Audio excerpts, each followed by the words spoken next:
বান্দা এখন উঠে নামাজ পড়বা কি পড়বা না, আল্লাহ লাভ নিবা কি নিবা না, হালাল পথে চলবা কি চলবা না, সকল ভাষায় সরল করাই দিয়েছে। কারণ মানুষ 10টা 11 দিন বাড়ি ঘর থেকে বের হয় কাজ খাবে, আর আজকে বন্ধের দিন।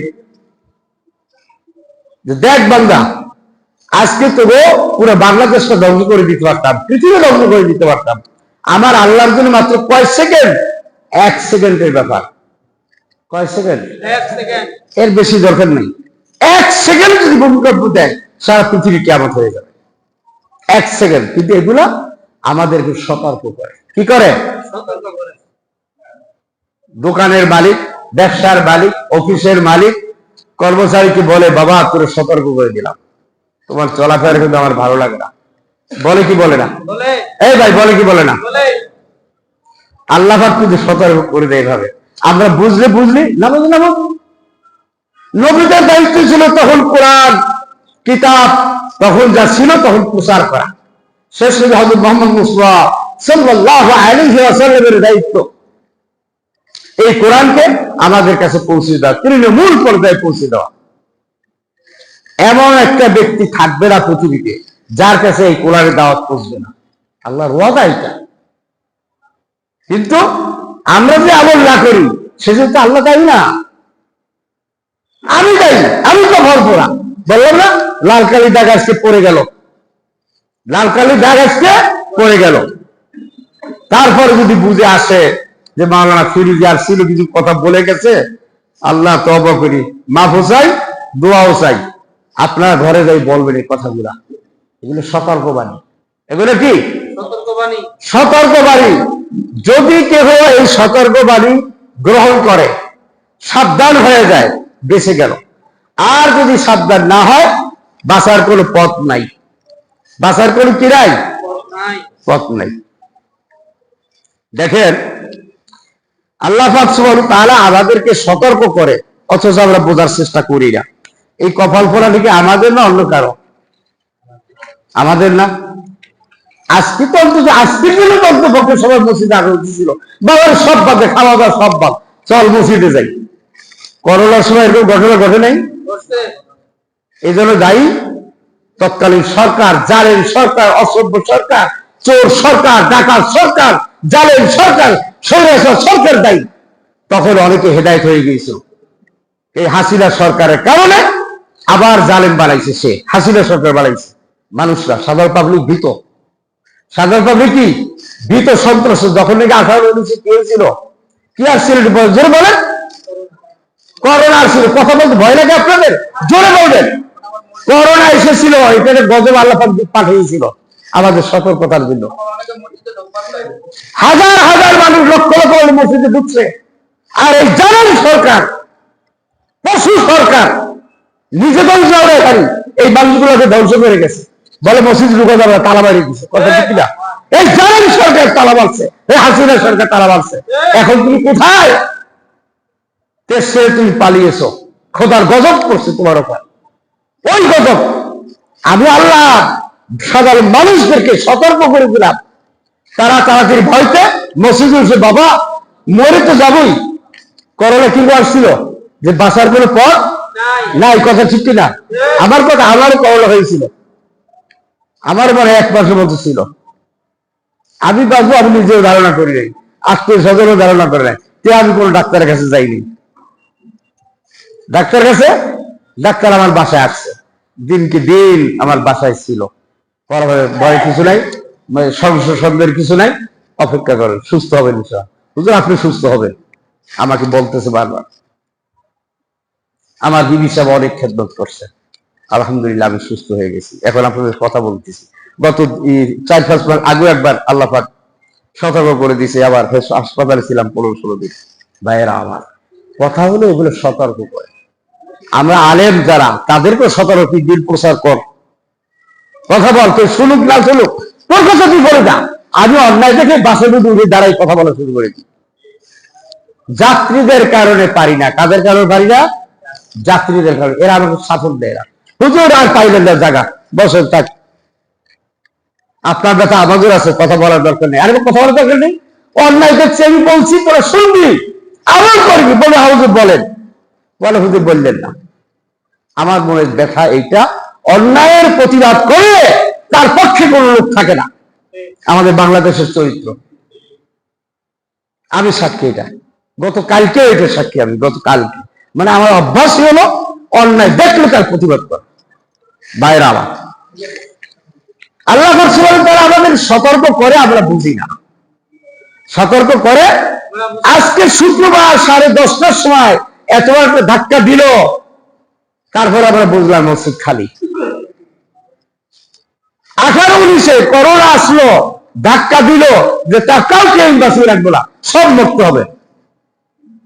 এসএলএম গ্রুপের চেয়ারম্যান 11 তলায় উঠছে, এই 2 বছর আসছে নামবে না, শপথ করছে। কি করছে? নামুন না, করোনা যাওয়ার পরে নামুন। আল্লাহ তুই করোনা গেলে তোর ওইখানে জাহান নামে পড়াবো। 11 তলায় উঠে পাঠাইতেছে জাহান নামে। এগুলো জাহান নামি বললাম এই কারণে, কাউকে জাহান নামি বলা ঠিক না, সত্য কথা। অন্যায়ের প্রতিবাদ করা খরচ, অন্যায়ের প্রতিবাদ করা কি?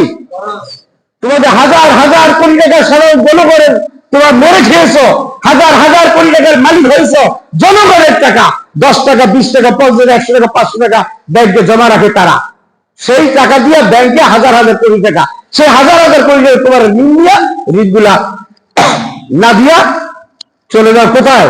সিঙ্গাপুর, কোথায় আমেরিকা, কোথায় লন্ডন। এই জালেম জাহান্নাম ছাড়া আর কে আরো জালেম বলে না? আমি আল্লাহ বলছি, জালেম কি জালেম বলতে হবে, জাহান্নাম কি জাহান্নামই বলতে হবে। 3,500 কোটি টাকা ব্যাংকের ইন্টারেস্ট মাফ করাইছে, টাকাটা কার? সাধারণ জনগণের। এদিকে ব্যাংকের বাবার শক্তি আছে না ক্ষমা করা?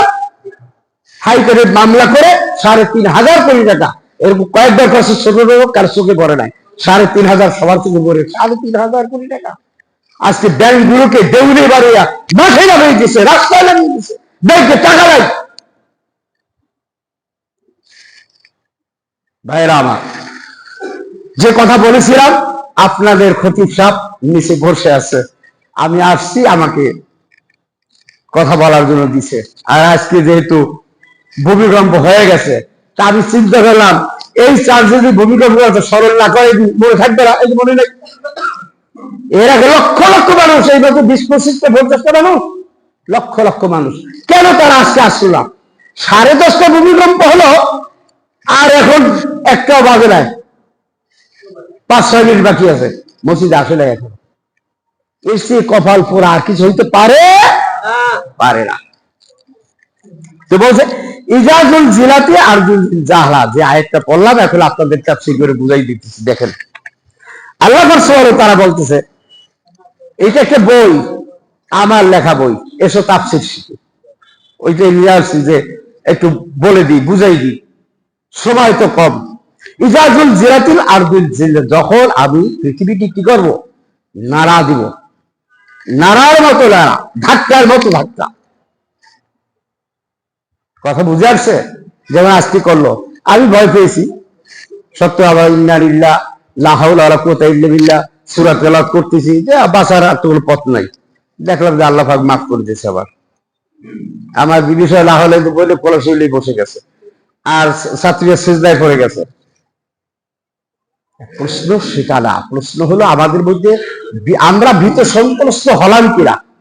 সারা বাংলাদেশে 18 কোটি মানুষ, সবাই সন্তুষ্ট হলাম কিনা, ভীত হলাম কিনা যে আল্লাহ পাক যে কোনো মুহূর্তে আমাদের কি করতে পারে?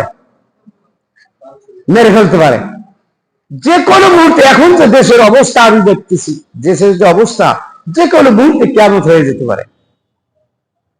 কেউ থাকবে মসজিদে নামাজ পড়তেছে, হুজুর ওয়াজ করতেছে, কথা শুনতেছে, কেউ থাকবে রিক্সায় যাইতেছে বাড়ি ঘরে, কেউ ভাত খাইতেছে, কেউ রান্না করতেছে, কেউ মার্কেটিং করতেছে। এই অবস্থা কেমন হয়ে গিয়েছে কেউ জানি না। কিন্তু মানুষের দৌড়াই কোথায়, যাচ্ছে কোথায়? এই দৌড়ানি আর যাওয়া দেখে দেখে আসে এত বুঝে কেমন, কি রে মসজিদ, কি রে ঘর, কি রে বউ বাচ্চা, আর কীর্তি, সবাই দৌড়ের উপর। আমার তো আসছি এই অবস্থা হয়ে যেত মনে হয়। এটা আল্লাহ পাক আবার রহমতের ঢেউয়ে আবার মাফ করে দিচ্ছে আমাদের।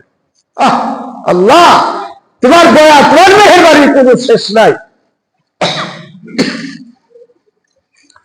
যখন আল্লাহ পাক সুবহানাহু ওয়া তাআলা জমিনকে কাঁপাতে থাকবে কাঁপার মতো, অর্থাৎ যখন জগৎবাসী মস্ত বড় ভূমিকম্প দেখতে পারবে, যেই ভূমিকম্পে জমিন কেঁপে উঠবে। আজকে উঠছে না, বিল্ডিং কয়েকটা পড়ে গেছে, বিল্ডিং কয়েকটা। আমি বললাম না, সবাই ভীত সন্ত্রস্ত, ওই মুহূর্তে বলবে, ওই 2-1 মিনিট, এরপর ভুলে গিয়েছে, আর মনে নেই। আল্লাহু আকবার।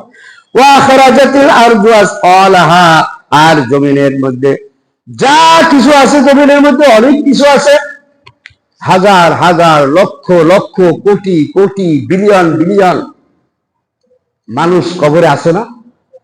আছে কি? জোরে বলেন, আসতে বলেন, জোরে বলবেন। মানুষগুলো বের হয়ে আসবে, মানুষগুলো বের হয়ে আসবে। তারপর কি?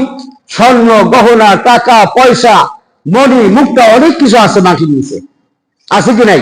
তেলের খনি স্বর্ণের খনি সব কিছু উঠে যাবে, আপনাদের সামনে চলে আসবে। এখন আপনারা তো স্বর্ণ নিবেন, তেল নিবেন, পেট্রোল নিবেন, না যান বাঁচাবেন? বলেন, জোরে বলেন, জোরে বলেন।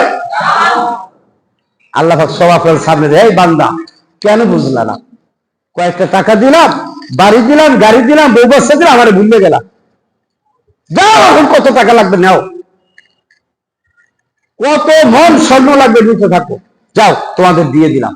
কিন্তু কেহ তখন সেদিকে ফিরে তাকাবে না। তাকাবে কে? কে তাকাবে? হাতুড়ে দেখান তো, আমি তাকাবো। অর্থাৎ একটা লোক পাওয়া যাবে না, সে ধন সম্পত্তি তাকাবে। তাকাবে? ভাইরা আমার, জান বাঁচান, জান বাঁচায় ভাবে না, তখন ইয়া নাফসি ইয়া নাফসি ইয়া নাফসি, তখন মুখে চলে আসবে কি? ইয়া নাফসি ইয়া নাফসি, আল্লাহ আমাকে বাঁচা আমাকে বাঁচা আমাকে বাঁচা। তখন আর কারো দিকে ফিরে তাকাবার মতো কোনো সুযোগ থাকবে না। ভাইয়া আমার, আল্লাহ পাক বারবার বলে দিতেছে, আমরা যদি না বুঝে 1500 বছর আগে এই কোরআন নাজিল করছে আল্লাহ পাক। কত বছর আগে নাজিল করছে? জোরে বলেন। এই 15 বছর পর্যন্ত আমাদের বুঝে আসলো না? আমার বয়স 65 বছর, আমি কেন বুঝলাম না? আমার বয়স 40 বছর, আমি কেন বুঝলাম না? আমার বয়স 30 বছর, আমি কেন বুঝলাম না? আমার বয়স 50 বছর, আমি কেন বুঝলাম না? সুযোগ আমাকে দেওয়া হয়েছে কি দেওয়া হয় নাই? জোরে বলি, দেওয়া হয়েছে, কিন্তু আমরা বোঝার চেষ্টা করি না। এই জন্য দায়ীকে আমি না আমার আল্লাহ, আমি না আমার রব, আমি দায়ী। সে কথা আজকে আবার স্মরণ করে দেয়, বান্দা আজকে শুক্রবার, তোমাকে আমি